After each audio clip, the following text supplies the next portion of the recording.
Here's how to create film rolling credits. So this is my still image. This will be my background, and then from this tool panel I'm selecting my text tool, and then just go ahead and write here your film rolling credit text.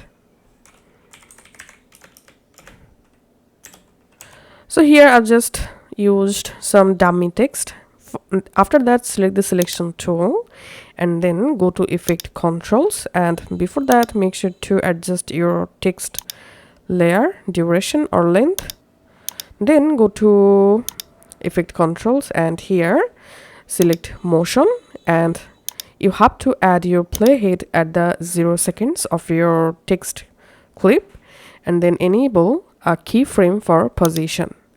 After that, select the motion tab, and here I'm just hiding my text just like this, and then I'm moving my playhead. At this point I'm going to adding another keyframe for position, and then I'm just decreasing this position value, vertical value, and my text will be visible. I'm adding here 500%, and then here we can see my text, adding thousands.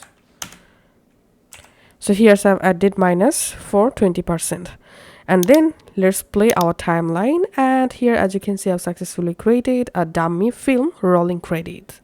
If you want to increase or decrease this animation duration, you can just adjust your layer, text layer duration, and that's how you can actually do it.